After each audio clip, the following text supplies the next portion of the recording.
are back. You're listening to You Would Think, the Philadelphia Flyers podcast. I'm your host, Kyle Collington. Joining me today, you guys already know who it is. It's the one, the only. It's Mr. Mike Gilletto Sr. Hi, how's everybody doing? It's another great day in the neighborhood. It is another great day in the neighborhood. The Flyers are still winning, so you kind of already know how this show is going to sound. Before we get into today's show, I'm going to hit the plugs real quick. We got a lot of new listeners this week, so I'm definitely going to make sure to take my time. We're on Twitter, at YWT Podcast. Our producer, Mike Gilletto Jr., does a great job running the show over there. You can also find him, Mike Gilletto Jr., at Mike_Gilletto. Our co-host, Mike Sr. here, is at Mike from S Jersey. You can also find the show just by searching You Would Think on Facebook, Instagram, Podbean, iTunes, Google Podcasts, Spotify. I looked at our stats today. We're on some weird apps. So to those people listening on Podcatcher, there's a couple other ones. Thanks. We appreciate having you. Getting right into it, the Flyers are still good. Yes, I was just going to say, but then I said, let me back off and let you do the intros. I hope every show from now until May, it starts with "It's a beautiful day," and another beautiful day in the neighborhood. That's going to be the catch as we keep going until they get knocked out. If they don't get knocked out, then we'll be talking about it in the off season. It's another beautiful day in the neighborhood. It would be ideal if we could start every show with, well, and the Flyers still haven't lost. Exactly. But I don't necessarily expect that because that's not how that works. No, not at all. Before we get into this, I do actually want to touch on something, and I just mentioned it briefly there. We got a lot of new listeners this past week. Yeah, in some strange places. We're as far in some strange places for sure. Like Denmark, I did want to shout out Canada, which makes sense. I did want to shout out to the one gentleman in Australia who downloaded our show for the last 5 or 6 weeks. Yep. We see you. We appreciate you. But I did want to talk to you a little bit more on the grand scheme in terms of the Philadelphia sports conversation. We got into it a little bit this week offline about one of the big topics on sports radio in the city this week. One of the big topics on sports radio in the city was the Flyers. And that's the first time in quite a long time. Right, and the lack thereof, the being, Right. And the conversation about the Flyers tends to fall off. That's really no secret to dedicated day in, day out Flyers fans. It's really no secret that coverage on local radio stations tends to be a little lower than in the other sports, and I think I'm being kind when I say it. Yeah, this week it wasn't just lower. They made a conscious effort to try to talk Flyers, and they did it poorly on top of it. Yes, they talked more. There was some about very poor analysis. Yeah, and they talked more about the lack of why they don't talk about it than they did just talk about it. Okay, but you know what? Acknowledge that you don't talk about it and talk about it. Don't talk about the fact that the reason we don't is because our listeners, blah blah blah. Talk about the fact that they're starting Elliott against the Capitals and not Hart, and how I thought that was a mistake. That's what makes compelling talk. You did. We'll get into that. Exactly. That's what makes talk radio. Not why don't we talk about the Flyers? Of course. Once you're going to talk about them, talk about the Flyers. Yeah, and we'll get into the Hart Elliott situation from Wednesday, Thursday as we get on later in the show. But I did want to take this opportunity to say a little piece here to those bandwagon fans, and I'm going to ask that you let me go here for a minute. I would like to reach out to those bandwagon fans, those people that may not have watched hockey recently or may have watched it when they were a kid or when the team was good, or maybe you only come back when they're winning. I would like to reach out and say, please, welcome aboard. We love having you. At least I do. I don't know how Mike Sr. feels, and I will ask for your opinion in just a second. I'm going to finish my piece first. I'll let you go. I do want to hear your opinion on this. I would like to welcome the bandwagon fans aboard. For me, watching hockey is fun. I love watching the sport. It is the most fun sport to watch, and I love watching it with other people. I personally love introducing people to the sport. Here, watch how fun this is. I'll teach you what offsides is. I'll teach you what icing is. But even bandwagon fans who may have been gone, who may not have watched since the 2010 Cup run, or since Eric Lindros left, or since the Broad Street Bullies broke up in the late 70s, early 80s. I would like to personally welcome you aboard. It is fun having people to talk about this team with. I love this game. I love this sport. I love this team. And I love talking about it with people. That's why Mike Jr. and I started this show a couple of years ago. That's why me and Mike Sr. brought it back a couple of months ago. We love talking about this. We don't think it gets the representation it needs on local sports radio. That's why we're here. And you know what, Mike? When the Flyers finally win, whether it's this year, next year, 5 years from now, I don't care. Whenever it is, I want 2 million people to be at that parade.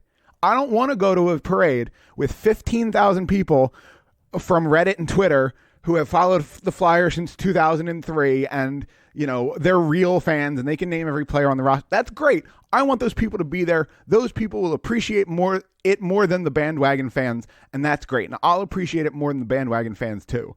But my God, I want Broad Street to be stuffed. I want the Flyers parade to look like the Eagles parade. And the city shut down that day. And right now, if the Flyers win the Stanley Cup, the city doesn't shut down. You could have that parade in 20 minutes on Kelly Drive. I want the city to be gridlocked for a month because of this parade. That's how many people I want to show up. And we can't do that without the bandwagon fans. And you know how you get dedicated diehard hockey fans? You introduce people, bring them in, and let them watch a team that's this much fun. That's how you grow this city's hockey base for the future. And this team is doing it right now. There is young talent on this team that is fun to watch.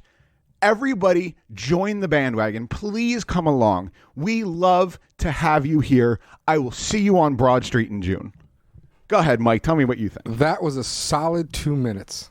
I was timing it, and I'm glad. And here's my response, unfiltered, unprepared, because I had no idea you were going to do that. I sprung this on you. We didn't talk about this before the show. And I did talk about it with your son, for the record. Okay. I'm going to give my knew this was coming. honest, unbridled response and opinion.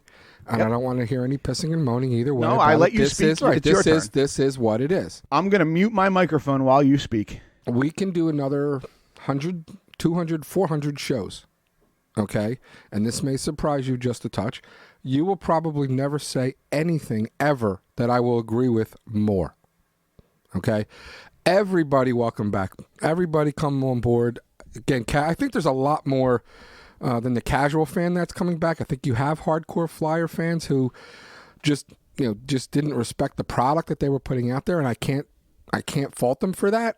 You really had to be a diehard to watch 80 games the last 2 or 3 years. There was so much up and down, and there were times that I didn't tune into a particular game here or there because I just couldn't watch that coach anymore. Okay, so I completely and wholeheartedly agree with you. I welcome everyone with open arms, with the possible exception of Johnny Marks. Now, Johnny Marks, you can come back too. You just have to listen to the podcast, like I said, with one podcast, and then you can come back. But just come in, enjoy it, enjoy the run. This is a fun team to watch. Again, I could not agree with you more. Okay, that's good to hear. And I had a feeling you would agree with me, but I did just kind of put myself out there, and you and I hadn't talked about it beforehand, so that could have gone poorly. And to everyone listening, I swear that is an honest response. It's not the more Flyer fans that come on board, the more people who may listen. It's I swear it's got nothing to do with that. Now, see, the more you sit here and insist that has nothing to do with it, the worse it sounds. Let's just move on from that. But you can hear my response and say, "Well, he just wants more." I honestly want. The parade thing is great. I would love to see 2 million people out there. The more hockey fans, the better. It's something I enjoy. When you enjoy something, you want other people to enjoy it too. You know why I want more listeners for this show? Because I want people to interact with. I want conversation. I want people to send us questions on Twitter at YWT Podcast, by the way. I want people to interact with us. I want people to engage. I love talking about this team. Yeah, I was just going to use the same word. We love to engage. This podcast started with me and Mike Jr. just talking on the phone at work. We worked in the same job, and it's a job where you're by yourself driving around all day. And we would just call each other and, hang out and shoot the breeze and talk Flyers. And one day we decided, wait a minute, the local radio stations don't talk about this. Mike happened to have recording software Mike happened to have recording equipment in his house because he had, a little bit of a career as a Spotify DJ for a minute there. But either way, we just decided to record it, and that's where this show came from. And I love doing this show. I've talked to you multiple times. I don't care how many people listen to this show. I love doing it, and I will continue to do this. I'll do it by myself if I have to. I hear you. I don't want to do that, but I'll do it if I have to. Yes, I have the same enjoyment, whether it's 50 listeners, 150 listeners, or 150,000 listeners. I enjoyed doing the show. I totally agree with you. But the more people that we have listening, the more people we can engage with. That'll let us do things like run giveaways and do Twitter polls and have conversations and maybe get some, some big name guests on, when you can put some numbers in play. And I would love to do that. But in the meantime, I'm cool just talking about a really fun hockey team. Absolutely. And they are a lot of fun. And I appreciate the words that you were using, and I agreed with them. But what came through even more so than the words you were using to express your opinion was the absolute passion that you have for it. And that's even better. Hey, man, I have a Flyers tattoo on my chest for a reason. And that's the truth. Like, I love this team. I got this tattoo. I left plenty of room under it for Stanley Cup dates. Oh, absolutely. And I hope I get to make an appointment in about 3 months. That would be fantastic. And I love this team as well. I could never have gotten as mad as I got at the team over the last 3 years and early parts of this year as I did, unless I was passionately. Exactly. Yeah. If I didn't care, oh, well, no, I have a sincere passion for the game of hockey and an even deeper passion for the Flyers. Yeah. And the thing that's crazy to me about this team is I said some pretty strong things on this show early in the season. I said that this team is going to make the Eastern Conference Finals. Guys, he really did. You can go back. You can go back and listen. He really, really did. I don't remember what episode it was, but it was one of the episodes since we came back. It's one of the episodes with the current logo. And I said that. I said that the Flyers are going to make the Eastern Conference Finals. And I told him how insane he was. Yes, you did. And I've said things like that my whole life. I've never said things with that much conviction. I have never firmly believed that as much as I believed it when I said it. And I still think you were insane for saying it at the time. I don't care how much right you proved to be. I totally agree. It was absolutely ridiculous in October for me to suggest that the Flyers were an Eastern Conference Final caliber team. Well, and that's before they lost their leading scorer at the time. Correct. Well, you and Kevin were early on touching on the subject of, and this was, I'm not going to say first 10 games, but certainly first 25, if not less. You guys both started to touch on, is something special going on here? Do we see signs that something special could be happening? And I thought it was too early for all that. You thought it was nonsense, let's be honest. No, I thought they were clearly playing better. Playing the right way, had the right coach, and my whole take on the season was going to be a success either way. I said that a million times. But I thought the something special going on here and seeing signs of something special, I thought was a little premature. But now, 68 games in, you can clearly see there could be definitely something special going on here. I would remove could be the questions. Yeah. Well, when I put it in the question form, I'm not talking regular season. There is something special happening. They're not going to finish in the wild card spot. They're going to finish at 1-2 at the absolute worst 3. They're now 5 points ahead of Pittsburgh. So they're almost looking firmly tied with Washington. Same exact record. So we'll do all that in a second. But so for the regular season, could be something special. No, there is something special about this regular season. Done. It's done for sure. Well, my could be is playoff. Could there be something special playoff-wise happening? And as this continues to progress, it's looking more and more possible that there is something St. Louis Blues like, something special happening. Look, once the Blues started believing it was happening, it was happening. So if this team starts to believe what's going on now can also happen, or they start to do it in the playoffs, and that starts to happen, it's not about could be anymore. If the players believe it, it is happening. It doesn't matter what anybody else believes. Right. And one of the reasons it's happening is how good this team is at home. Can we talk about this? Well, Carter Hart never gives up more than 2 goals, ever. Does any team in the entire league want to come into a first-round matchup in Philadelphia if the Flyers have home ice advantage? It's going to be a tough win. Does any team want to do that? It's going to be a tough win. I mean, the only reason you put any type of pump into the brakes on that is it's this team's first foray into the playoffs. And playoff hockey is different. We always say there's nothing like playoff hockey. It's the most compelling thing in sports, without a doubt. In my mind, the Super Bowl pales in comparison to playoff hockey at any point in time in any round. Playoff hockey has an intensity you can't match in any other sport. Unfortunately for hockey, you can't match that intensity in the regular season either. So, but there's nothing like playoff hockey. So until they get there and show it, I'm going to just pump the brakes. But no, if I'm another team, I don't want to play the Flyers in the first round. Exactly. Especially if that involves coming into Philadelphia. The Flyers have been absolutely outrageous at home this year. Dude, I don't think the Capitals want to play the Flyers in the first round anywhere. I don't know if the Boston Bruins would want to come into Philadelphia in round one, if that were possible. No, they definitely wouldn't want to come here in round one. I don't think they'd be afraid of anybody they play. No. But that's the matchup. It would that's not a be their matchup dream. that they would be concerned about. Yeah, it would not be their dream first round matchup. Absolutely not. And it's not anybody's dream first round matchup. The Flyers are terrifying. Yep, absolutely. And before the hour is up here, let's not forget to talk about Boston and Tampa and the 2 wars they had this week. But go ahead. No, and we will. But the Flyers are 25-5-4 on home ice. Yeah, it's fantastic. And I'm having a hard time finding Carter Hart's most recent numbers at home.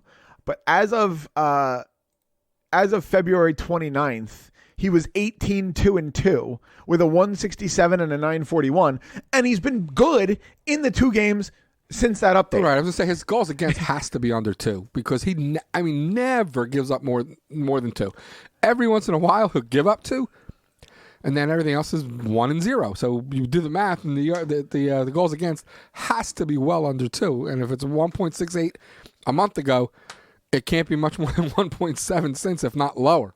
Right. It's actually absurd. And his season numbers are even starting to get really, really solid. He's up to a 243, or I'm sorry, down to a 243 right. Goals against average, and his 913 is up. His 913 save percentage is, right around league average. It's right. It's definitely getting way, way, way better. Yeah, and he's starting to get himself into very good territory. And he's trending upward, and he's getting better. And he's still 21. And is just getting stronger every single game. Surface. Physically, he's going to get so much stronger over the next year or 2 or 3. The Flyers are 9-1 in their last 10, including, obviously the 9-game win streak that they are currently on. Right, 9-0 in their last 9 is more impressive than 9-1 in the last 10. But but when you look at the standings page, it shows the last blocks 10. Of 10, yeah. Right. Washington is 4-4-2 in their last 10. So the Flyers are coming on strong, and that's why they have the same exact record. Exactly. They picked up 8 points in 10 games. That's not easy to do. It is absurd how quickly our narrative has shifted from, maybe we'll play Boston or Tampa. Oh, okay, well, maybe we'll play Pittsburgh, to, we're hosting Pittsburgh. We might win the thing and play a wild card team. Yeah, they're now a 9-5 finish, something like that, from assuring that they're going to have home ice in the first round. That's how good and important this stretch has been. Yeah, if they do it, and if they do a 10-4, something like that, 10-3-1, they have a legitimate shot of being a top 2 seed. Yep, and that's what I was talking about when I talked about this team making the Eastern Conference Finals.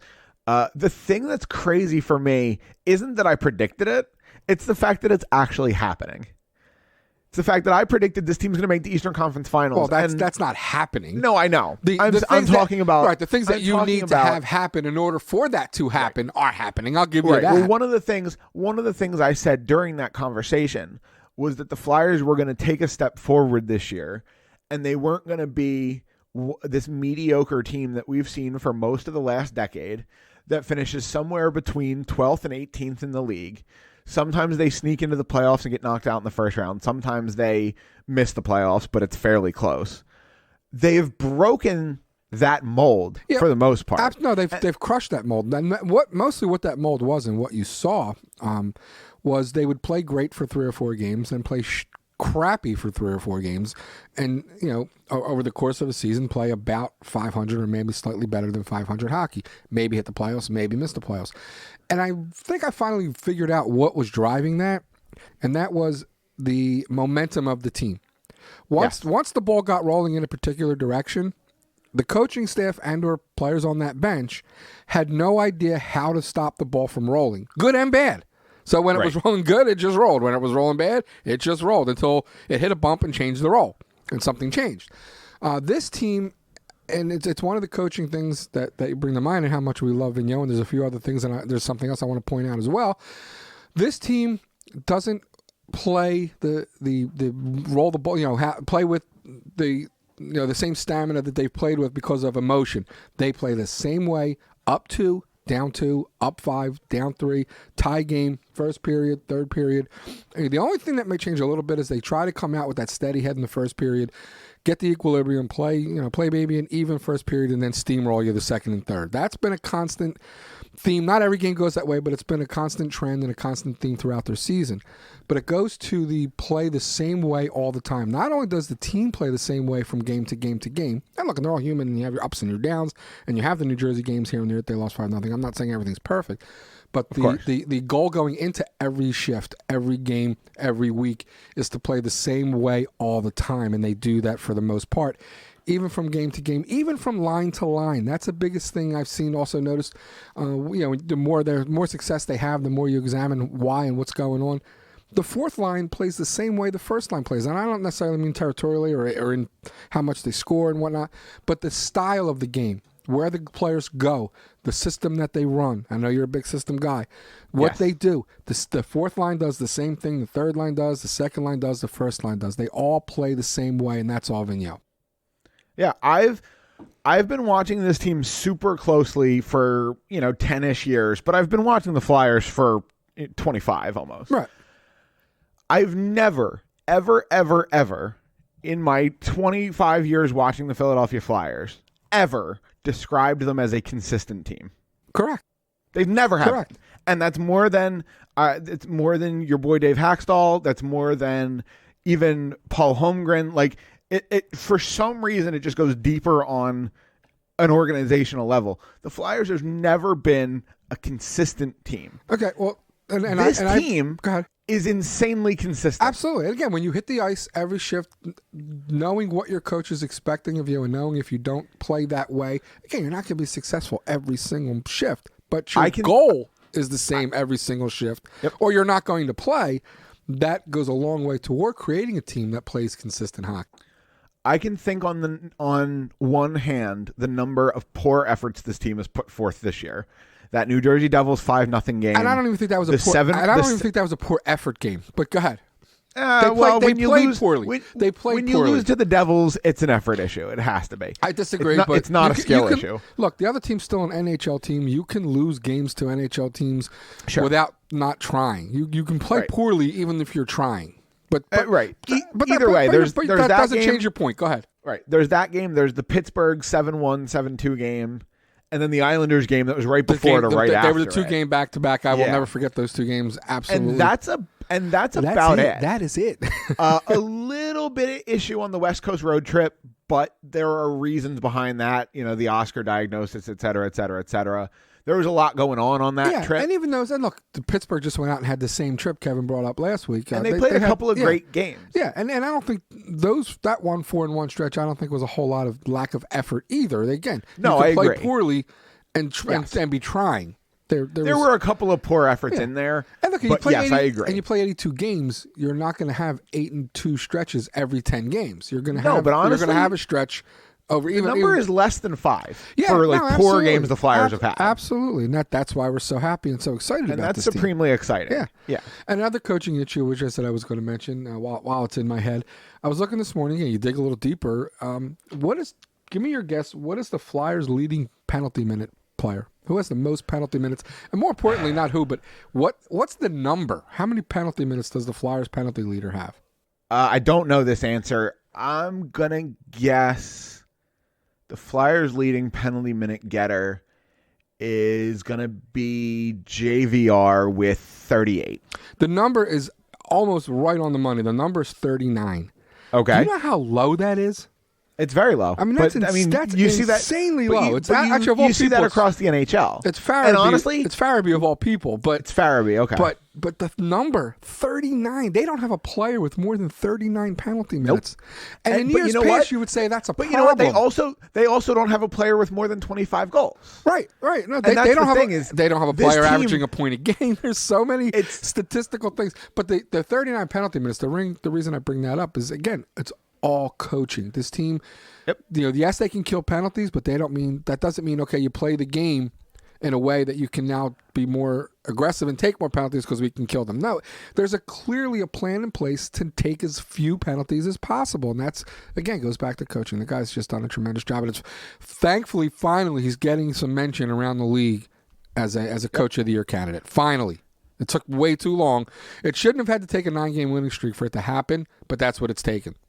Well, Philadelphia Flyers fans will tell you, and I've been guilty of this too, will tell you that the league refuses to ever recognize us for anything, and they're not going to recognize one of ours until we force it upon them. So people will tell you that that was the only way for Alain Vigneault to get any sort of Jack Adams consideration was if the team forced it upon the league. So you would agree he is a Jack Adams candidate? I agree that he should be. Okay, so I don't know if he will be. I believe he should be. So in the vein of it's not all bubble gum and champagne, you will admit then that it was the right thing to let go the prior coach? Finally, I will admit that the coach we have is great. And so, we're going to leave it at that and move on. So it was the right move to get rid of their old coach. I am going to admit that the coach that we have is great. So you're glad we got rid of the prior coach? I am going to admit that the coach we have is great. You know what? We're going to move on. I'm going to take that as a win.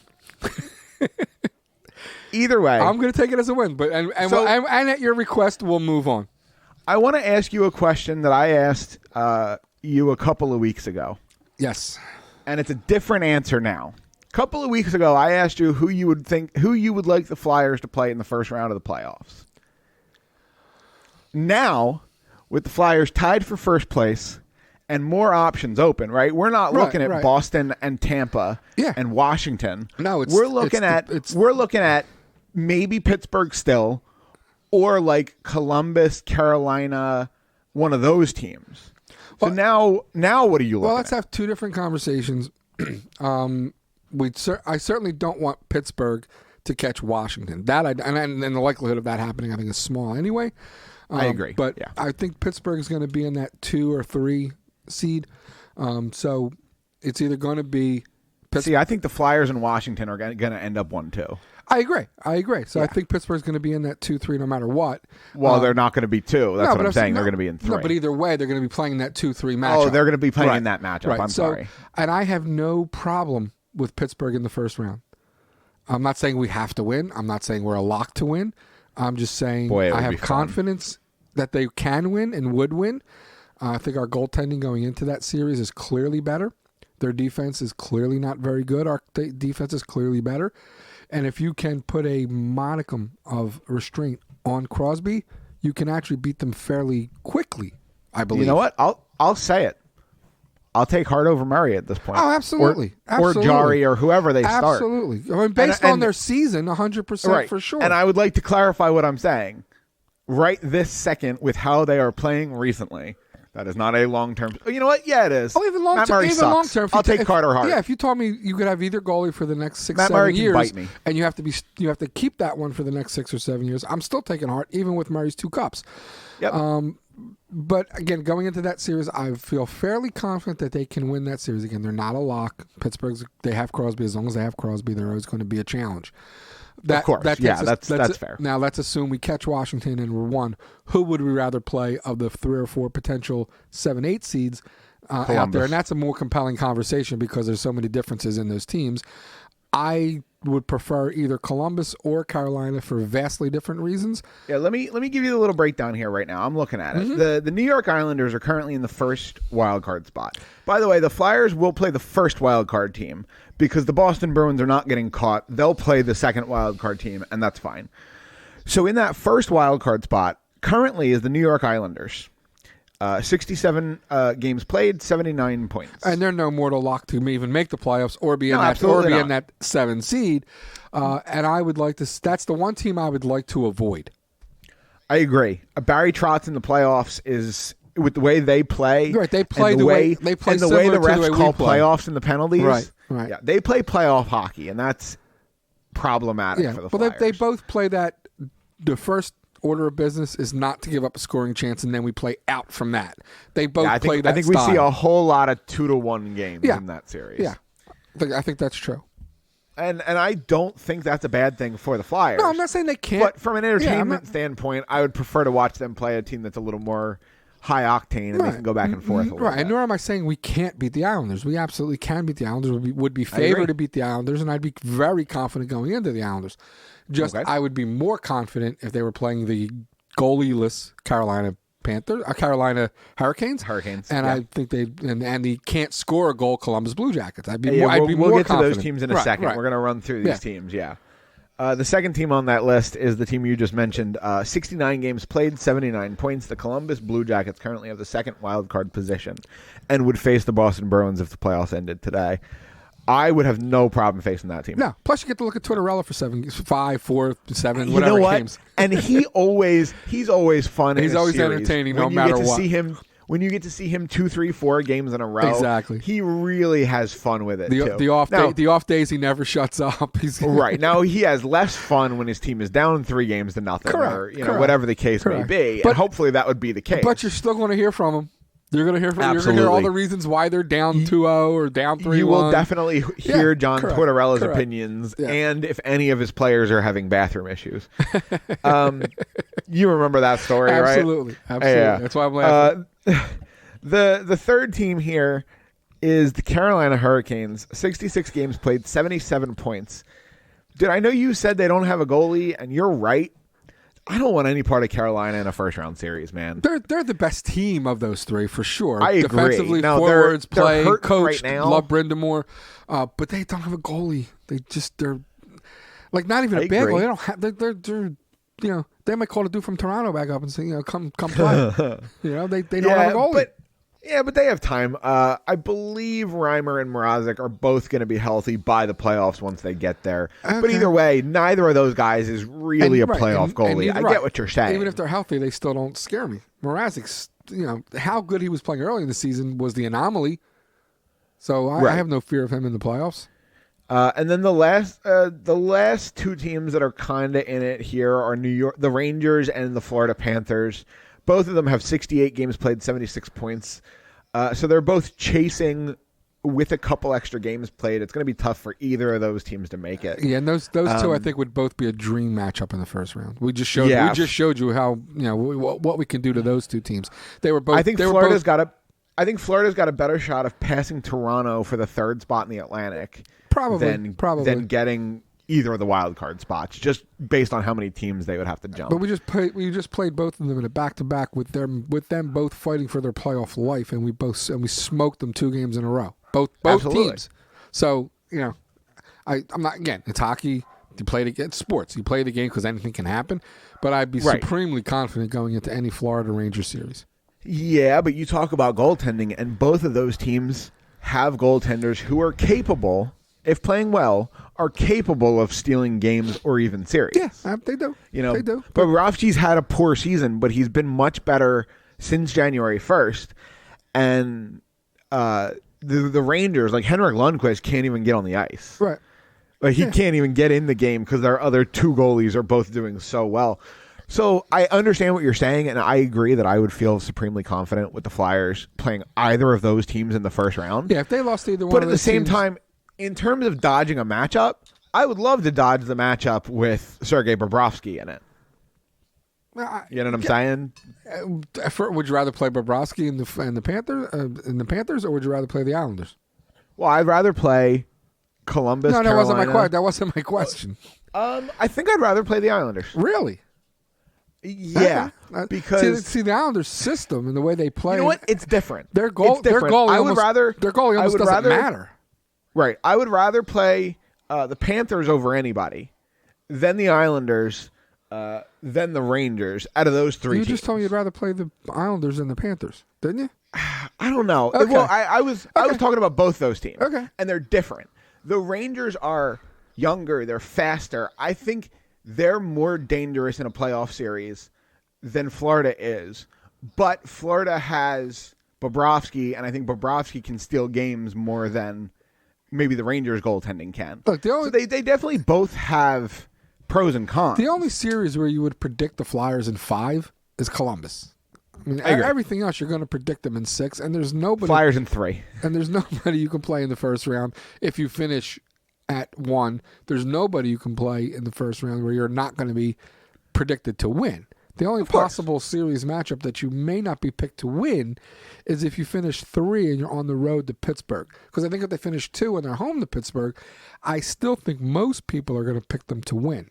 I agree. When I say that, I mean nationally. Locally, 85% are going to pick them to win. I'm going to pick them to win no matter what. That's a spoiler. Right, and Howard Eskin will pick them to lose. He'll be the 15%. Right. That's just the way that goes. He hates all $20,000 Flyers season ticket holders. So. Okay, sounded like we delved towards real personal there, and we're gonna dive away from that. He hates hockey. He hates Flyers fans. He's been saying in the city, there's it's not a hockey town. There's 20,000 season ticket holders, and those are all your Flyer fans.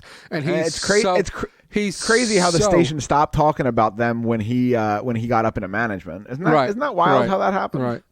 How Glenn Macnow was pushed out? Right. Oh, okay. Yep. Just checking. And he's so wrong. There's hundreds of thousands of Flyer and hockey fans. Hundreds of thousands. And I spoke to them early in this show. Correct. I hope they're listening to this one. And if you guys are still here, we actually are going to talk about the rest of the NHL here for a minute.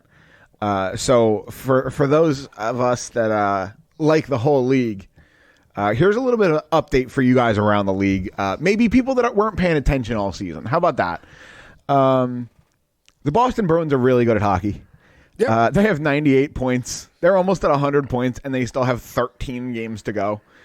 They're really good at hockey. They are leading the league. They're 7 points up, in the President's Trophy race. Yeah, Tampa Bay had a window there to close the gap. They had it down to 5 points, and they had 2 games with Boston coming up. And I think they actually split those 2 games, plus they lost another game where Boston won. So I think the gap is now 7 or 8 points.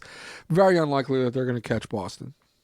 Yeah, and speaking of Boston, the Boston Bruins do come to town on Tuesday, and boy, that's going to be a slobber knocker. Yep. And I can't wait. It should be a lot of fun. I hope Boston is as up for the game as we are. Yeah. They're one of those teams that plays pretty much the same way almost every single night, so you're almost assured of getting their best. We've beaten them at their best. We've lost to them when we've been at our best, so anything can happen. It's just, again, it's sports, and they'll play the game, and we'll see what happens. But if my prediction comes true that the Flyers make the Eastern Conference Finals, then Tuesday's game could very well be a preview. Oh, absolutely. Because the Boston Bruins could very well be the team waiting for them if they manage to get through 2 rounds of Metropolitan Division play. Yeah, I'm really looking forward to it, and I hope it happens. I'm really looking forward to a Boston-Tampa Bay second-round matchup. Oh, man. Right, man. I have the hockey right the way they do it now. I know they keep changing it like every other year in the format. No, they don't. They don't. Well, in my mind, they do. You go only the top 2 seeds go to the wild card. Everything else is 2 and 3 in your division, and then the 2 winners would play each other. Correct. Right. So if Boston wins their first round matchup and Tampa Bay wins their first round matchup, they play each other in the second round. Correct. Locked in. Yes. Right. Yeah, I would so love to see that series. That's why we got Washington-Pittsburgh in the second round for a couple years in a row. Right. They kept finishing 1-2 in the division. Right. They both win their first round matchup, and they play each other in the second round. Which I think is great for hockey. I think it was a really, really good idea because nothing spurs that rivalry like matching up in the playoffs more than once every 5-6 years. If you now some of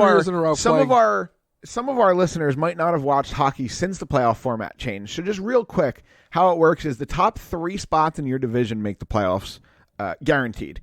And in the first round, that 1 seed will play a wild card team, and the 2 and 3 seeds will play each other. So you have the top 3 seeds in your division automatically make it, and then 2 divisions per conference. So you got 6 teams, 3 from the Metropolitan, 3 from the Atlantic, and then 2 wild card teams, and that's your 8 playoff teams. Just for anybody that might have watched back in the old 1 through 8 days, which I do like, and I would love for them to go back to.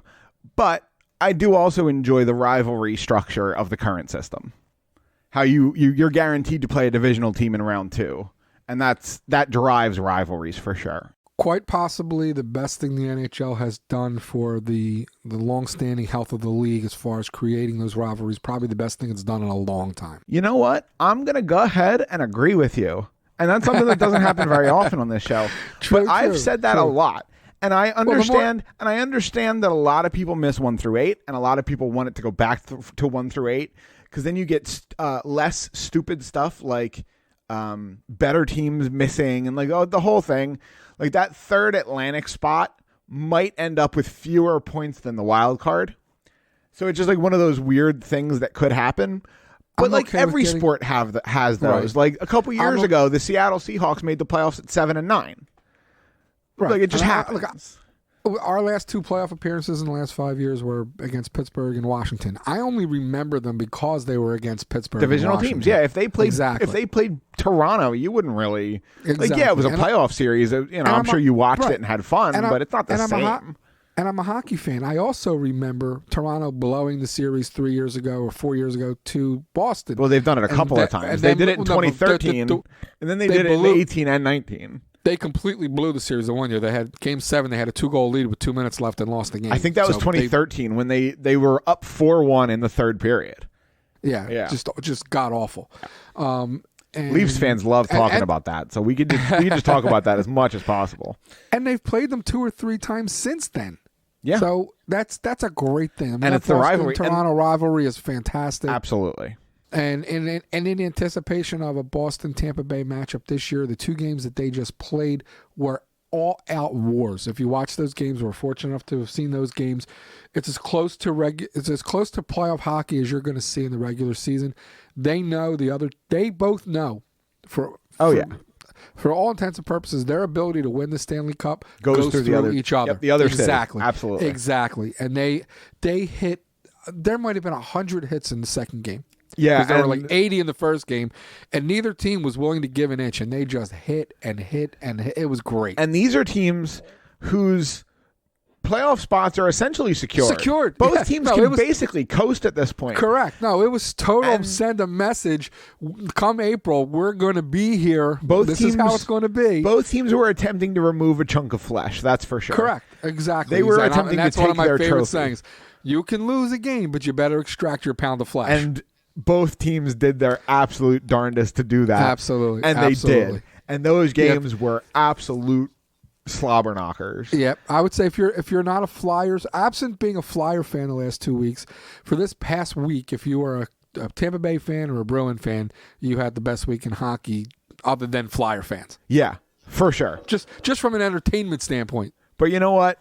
I'd still rather be a Flyers fan right now. Oh, absolutely. 9 straight, 5th in the league, starting to get some real legitimate league-wide respect as a team that can do some severe damage this year. Correct. And NHL tonight, they're talking about the Flyers and what's driving it, what's going on. I've heard national analysts predict that the Flyers are going to win a round. Yeah. And it's the first time that I've heard that in so long, because it's been so long since this team was great. Relevant enough. This team's been good. This team's been fine. This year's team is great, man. Before this year, for the last 5 years at a minimum, the conversation was at this point in the season was, can they make the playoffs? Yeah, exactly. And that was even the conversation up until about a month and a half ago. Exactly. It was the same conversation. And this team has found another gear. Correct. Whatever Alain Vigneault did over the bye week, well, you know what? And it was even before that. Their season is kind of mimicking the way they play a game. Yes, they get stronger as it goes on. If you put the season into 330 or 28 game sections or whatever it is, the first were okay. They played even. Maybe they were 500. Yeah. 500. Then the second third, it was they found their groove and they started hitting. And this last third, the plane's just taking off. The Flyers are dominating. I don't think that's teams. accidental. I don't think that's accidental. Right. And Alain Vigneault has a little bit of a history of this, coming into a city and setting the world on fire his first year and making a deep run. So, there is a little bit of long-term. I hope he's the answer long-term. But in the meantime, we are going to ride the Alain Vigneault wave that he tends to bring. I'm not worried about the 4 years from now. No, absolutely the guy not. to get us over the hump conversation. No, because I'm thinking about right this second. Right. Number one, it means we have a hump to get over. That's a good thing. Right. Number two, I also believe he's the kind of guy that can take the past experiences and learn from it, where they didn't quite get it done, and say, what needed to be done that wasn't done that we didn't get over the hump, that he hasn't won that cup yet. And look, until Trotz won the cup, Trotz didn't win the cup. No. So at some point you got to win the cup to be the guy who won the cup. So well, is that how that works? I think, yeah. So I think he'll get there. I think he will win one. I think he's smart enough to. And look, maybe the other teams they were only going to go so far from a talent standpoint, and he maxed out. Just because you max out without a cup doesn't mean you didn't max out. Right. I just hope when he maxes out with this team, they whether it's get this there. year or next year, the max out is Stanley Cup win. Man, that is the first time I think those words have been said about the Flyers on this show. Probably. I think they are, and I'd like to let the gravity reflect the moment here. Yeah, agreed. Because I don't think... I'd also like the record to point out that I'm not the one who said it. Said it, right. Well, I mean, look at it. You have Sanheim and Myers, two super young 3-4 defensemen. Myers can get there. Super I don't young, think he's there super yet, young. but yes.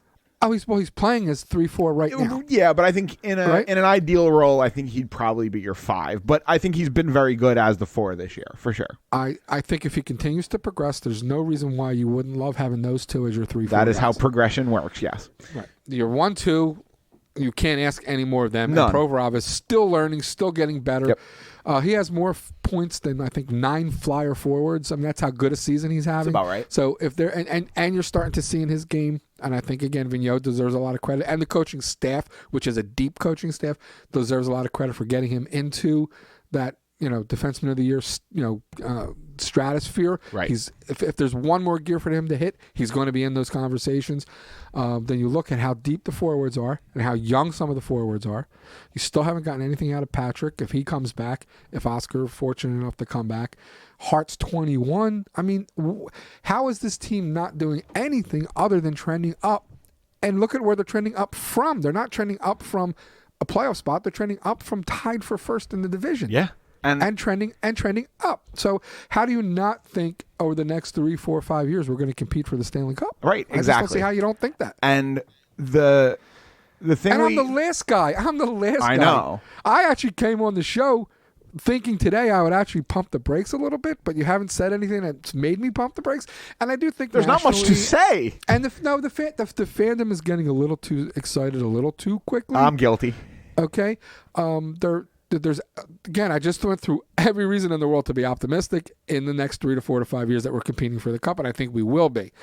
What I'm saying is this 9-game win streak, as much as I'm loving it, and as much as it's great, and as much as I think they can win the division, we have to hesitate whenever we talk about a team when they're at their absolute height. Yes, you normally that's fair. don't finish at your height. You normally have a peak, and you finish somewhere below that peak. But you hope you finish as close to the peak as you can, and I think this team can and will. Right. But they're going to win the Stanley Cup this year. I think it's less crazy than it's ever been. I agree with that. Yes, but let's slow down, enjoy the ride, and realize what we're building long term. Right. And again, the guy you got to give at least a little bit. I give way more credit to Fletcher than I do, and Vigneault than I do, but you got to give a little bit of credit to Hextall. I give a ton of credit to Hextall, absolutely. I give some credit to Hextall. He's put some of these people in place. He's the one who talked about those wonderful young 3-4 defensemen that you just praised. I understand. He's the one that held them and don't bring them up too soon. I get all that. Yep. He deserves some credit. For sure. Okay. But Fletcher, I think, deserves more. And can get to this point. I'd be willing to say that. And one of the things I wanted to talk about was we touched earlier on the consistency of this team. And part of that is Vigneault. You're right. But part of that, to me, is the guys that they have gone out and gotten. Have brought in. Right? Exactly. You look at Kevin Hayes, and Kevin Hayes is consistently one of the best forwards on this team. Kevin Hayes doesn't have bad games. He has good games and great games. He's one of the 21 out of 22 or whatever the number is, guys. You'd be hard pressed to find a guy who doesn't play the same way every night. And he does. He plays the same way every night. Right. The next He's guy. not always successful. He doesn't always not make a mistake. Sometimes they make mistakes. Couturier last night made a god awful mistake on a goal. Yes, he did. To tie the game. It's hockey. Thankfully, the Buffalo goalie made a worse one, and Joel Farabee scored. Right. Correct. But sometimes you make a mistake. Yeah. Next guy on the list, Matt Niskanen. You know what they call him? You know his nickname? No. They call him Steady Eddie. Okay. Because he's I mean, just... They don't call him Niski? I mean, yeah, they do call him Niski. But I mean, Kevin that's Hayes hockey. calls him It's- Steady yeah. Eddie, man. The guy doesn't waver. The guy is just good all the time. Look, and I know that trade was more about money than talent, and the GM It's not about... that traded him No. away in It's Washington. not about money at all. We retained on Gudas. We sent the same amount that we got back. It's not about money at all. It's literally just about talent. No, they saved $4 million. I don't believe that's the case. Yeah. Niskanen makes like almost $6, and Gudas makes like $2. Plus we retained. I'm sorry, you're right. We took on money. I'm sorry, and we retained. I thought you implied that we were shedding cap. No. No. They saved. Washington saved about $4 million in cap space, and they knew they were giving up the better player, right? But I think they totally. But there had also been conversations that Matt Niskanen was done and over the hill, and he had like 2 years back to back. I don't think for a second they thought they were giving they thought they were getting the better player in the trade, not for a second. But I think they missed the boat on just how big a difference there is from Niskanen. Yeah, Niskanen had 2 kind of downswing seasons, and I think part of that is because you're in long playoff runs. Like that's part of it. Like, you just play until mid-June every year. That tires you out. Yep. And it does. But he's looked fantastic in a Flyers uniform. Yep. He looks completely comfortable as the veteran of the group. He looks entirely comfortable as a leader. I love Matt Niskanen. Yeah, look, you needed a veteran, good defenseman to play alongside Provorov anyway. I think where Fletcher hit it on the head and nailed it was getting a guy who not only would be that pairing to be the first top team defense, but getting a guy that would fit, and I said this a couple of weeks ago as well, getting a guy that fits so well with Provorov's game. Yes. That was, and he has done getting wonders getting for a good Provorov. defenseman for Gudas for the amount of money that you were going to eat. Good move.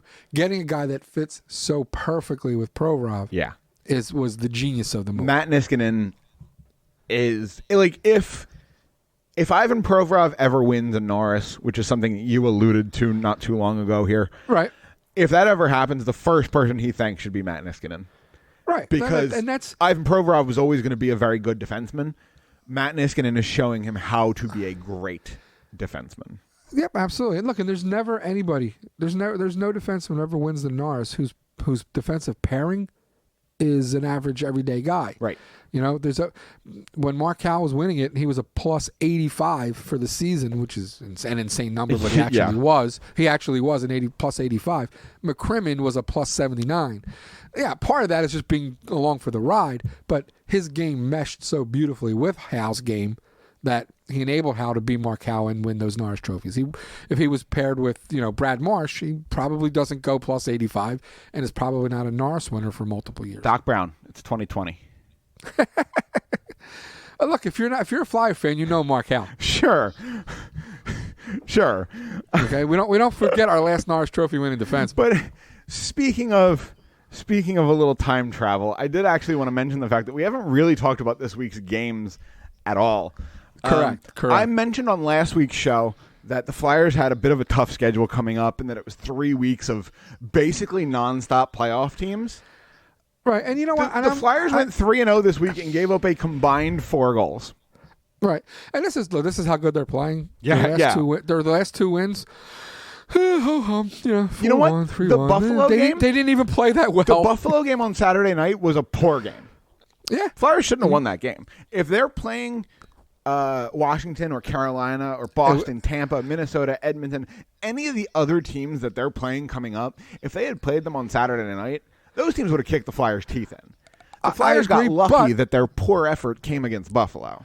Right, but don't think that part of the reason why the effort wasn't quite, or at least the product wasn't quite as good is because it was Buffalo. Yeah, I'm sure that's fair. They're human, and I'm not going to say they played poorly. They just played their worst game of the week. No, and it was definitely a potential letdown game, and the fact that they found a way to win, and they sure found a way to win, and they definitely did that. I want to touch on the Carolina game too, because that Carolina game, they scored a couple of goals, and ho-hum. Carolina scores a couple minutes into the third period. All of a sudden, there's a lot of time left. It's a 1-goal game. This game is nowhere near over. A minute and a half later, bang, bang, 2 goals in 30 seconds. It's done. Again, we've talked That's about how it you before. put teams away. That is how you win hockey games in the NHL. Yep. And it's from game to game. It's from shift to shift sometimes. Yep. It's period to period sometimes. Their ability to react. And again, I think part of that is just hitting the ice knowing our next shift, this is how we're going to play because this is how we always play. Yeah. That lends itself to being very resilient and good things happening time after time after time after a bad thing happens. Right. And I think Alain Vigneault is a very, very dangerous person to give home ice to because you're in the playoffs. He's going to have 7 games to pick apart your videotape, dissect you, and break you down. He's proving that he can do it live in a game. Imagine what he's going to do with 9 days of video. I can absolutely tell you how quick he can do it in game. I know. I'll give you an absolute for instance. Go for it. The Washington game, our power play, the first 2, I'm going to say it might have been 3, but at least certainly the first 2 didn't really do a whole lot. They were horrible. Yeah. They were horrible. Washington just killed the penalty without any Flyers barely touched chance the puck. of us score. Exactly, without any chance of scoring a goal. Just couldn't stay set up. We got in the zone, couldn't stay in the zone. They were on us so fast. And I turned to Mike and I said, if we play this team in the playoffs, actually, you know what? I was with my brother. I said to my brother, if we play this team in the playoffs, Vigneault's going to have to dissect. He's not also away. named Mike. Every man in your family is not just named Mike. That's no, not how that works. His name's Anthony. Okay. I said this: if we play Washington in the playoffs, Vigneault's going to, and I'm sure he will. He's going to have to figure out something for the power play because they've obviously figured out something that we do that they've taken away. The very next 2 power plays, bang bang, we had full 2-minute possession time. Yep. And they completely adjusted. Pressure. There wasn't even a between period. That was on the bench. Right. That was between power plays. Right. I mean, so their ability to shift on the fly, even from period and period and game to game, they just know what they're doing. And what they did was they realized that they have the way Washington plays. You're not going to have time to look. Right. You're going to have to move the puck fast. The first 2 puck movements have to be very quick to force Washington you have to get sit them back moving for a second. For sure. Exactly. You have to get them to stop for a second to see where the puck is. Yep. So those you got to first 2 make them passes have to be reevaluate. very fast. Yeah. Exactly. And Alain Vigneault will break that down over a 7-game series. He's a dangerous man to give that much time to. Right. Exactly. Look, and if you have home ice, he's got last change, so he can get the matchup he wants. Right. You gave him 3 minutes on the bench, and he figured out something. Exactly. So imagine if you give him 2 weeks to in a whole series to figure something out. So. And you know what? Boy, we love ourselves some Vigneault, don't we? And you know what? We're definitely going to get to see the best out of him this week. It's 4 tough games. Boston Tuesday, fly to Tampa to play Tampa Thursday, and then a back-to-back with Minnesota, Edmonton next weekend, both on home ice. It's a tough week, man. Minnesota and Edmonton are both, well in the thick of the Western Conference playoff race. Okay. Right now, Edmonton is leading their division. They're tied for the division lead, just like the Flyers are. Minnesota is 1 point out. They're hungry. Neither of those games is easy. Okay. Here's how far the Flyers have come. Put your Flyers glasses back on. Yeah, I know. Forget who they're playing. We're the tough team to play. I know. It doesn't matter who the opponent is. We're going to win 2-1-1 or 3-1. It's weird hearing this out of you. We're going to be fine. It's not about who we play anymore. It's about who plays us. It's the way we play. It's what we bring to the table. It's how we play the game that night. It has way less to do with the opponent and what we do and what our formula is for success. And they'll be just fine. It doesn't matter who they play. You know what? If you're speaking like this and this positively, and I love to say it, I can't respond to that. We just have to end the show. You can find the show on Twitter. Like, I really don't know what to do. Like, find the show on Twitter at YWT Podcast. I don't even know what else to say. At YWT Podcast. You can talk to Mike. He's super positive now, apparently. He's at Mike from S Jersey. If you want to ask his son, he's at Mike_Giletto. Subscribe to the show on iTunes. Like, I'm really stunned here. Subscribe to the show on iTunes. We're on iTunes, Podbean, Facebook, Instagram, Spotify. I think I might have said that already. I'm really flustered here. You got me really thrown off. I got you speechless. Look out. You really do. And speechless is not good for a podcast. That's why I'm trying to end it. No, correct. On that note, we're going to get out of here. Next week's show, I'm going to tease this a little bit. Next week's show is going to be from a very special location. And awesome. Mike, you're going to have the week off. I'm telling you this live on the air. So, well, Well, good. It'll give me 2 weeks to get negative. There you go. You can listen to next week's show and figure out where we're broadcasting from. And I think you'll appreciate that. But I'll let you know it. We'll talk off the air. Anything else you got to say before we get out of here? No, I'm good. I'm in such a good mood. All right. It's a great day in the neighborhood. So, all right, we're gonna get out of here. Bandwagon fans, thank you for coming. I hope you return next week. Next week, I will not call you Bandwagon fans. From now on, you are Flyers fans, and that's it. And we are all one, and we are all heading to the playoffs, and that is for sure.